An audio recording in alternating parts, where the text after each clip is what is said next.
Hello students, this is Amit Tiwari, your English teacher. Students, we have been studying the 6th lesson of First Flight book, The 100 Dresses Part 2, and in the previous video lecture of this lesson, we have seen that both the girls, Maddie and Peggy, went to inquire whether Wanda was still there at the Boggins Height or not. But unfortunately, she, means Wanda, along with her family had moved to some other city.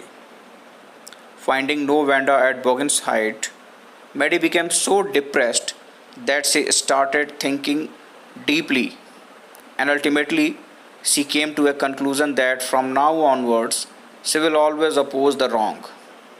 Now let us see what happens next in this story. If she ever heard anybody picking on someone because they were funny looking or because they had strange names, she would speak up, even if it meant losing Peggy's friendship.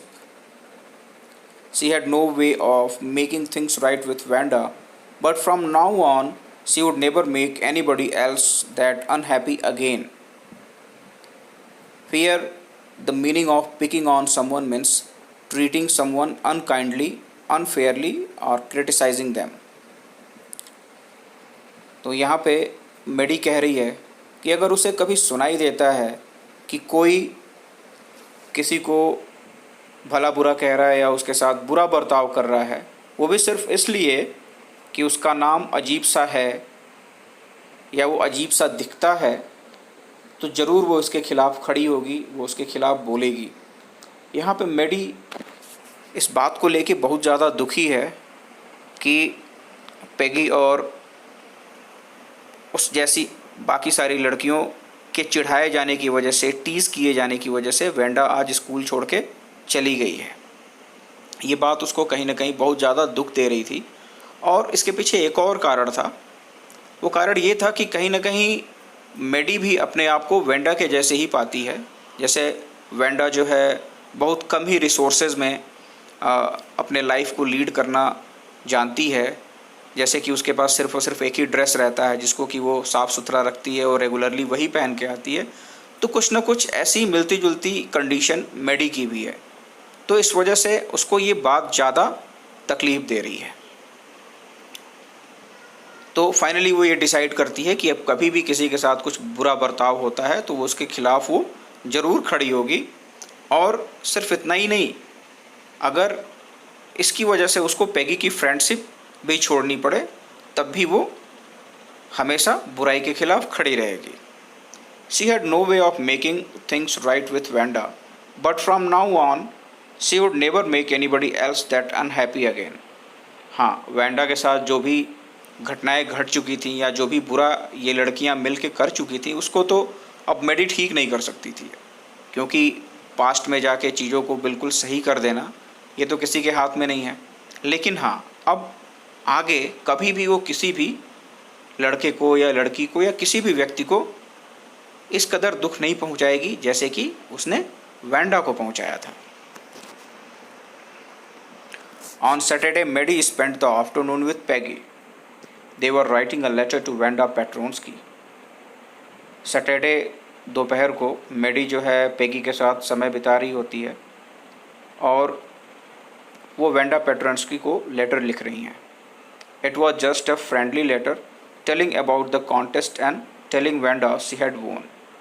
और ये letter कोई बहुत serious matter पे नहीं है, बस एक दोस्ताना पूर्वक व्यवहार को दर्शाने वाला एक लेटर है जिसमें कि वो वेंडा को बता रही हैं कि कॉन्टेस्ट हुआ था और उस कॉन्टेस्ट में वेंडा ने भी पार्टिसिपेट किया था जिसमें कि उसने कॉन्टेस्ट को जीत लिया था।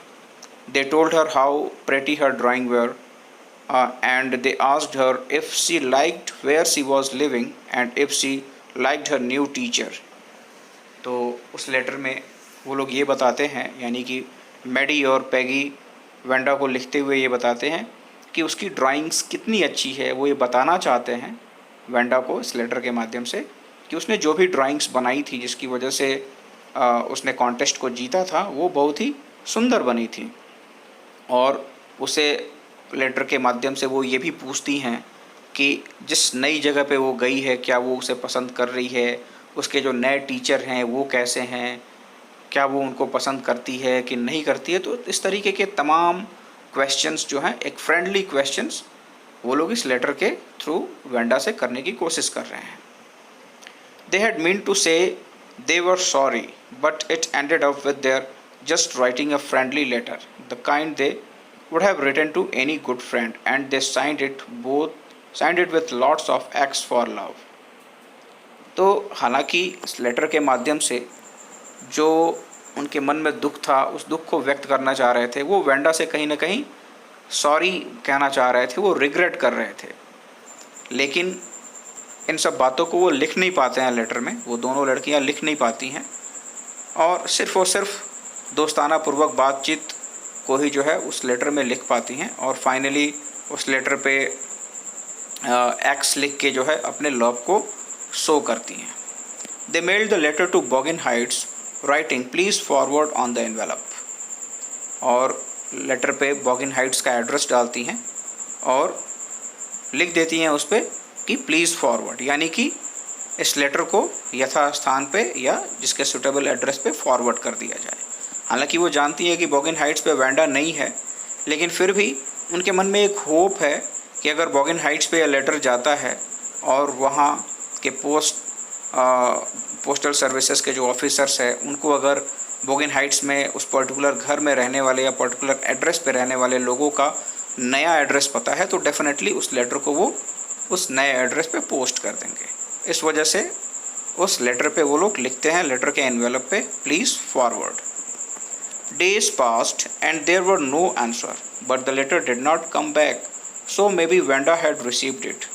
बहुत सारे दिन गुजर गए लेकिन कोई भी जवाब नहीं आया, लेकिन लेटर भी वापस नहीं आया। तो संभवतः ये हो सकता है कि वेंडा ने उस लेटर को रिसीव कर लिया हो। Perhaps she was so hurt and angry, she was not going to answer. संभवतः हम लोग के टीज़ किए जाने की वजह से, यानी कि इन दोनों लड़कियों के और बाकी और सारी लड़कियों के टीज़ किए जाने की वजह से, मजाक उड़ाए जाने की वजह से वेंडा इतनी ज़्यादा आहत थी या दुखी थी या आप कह सकते हैं नाराज़ थी कि उसने जवाब देना उचित नहीं समझा।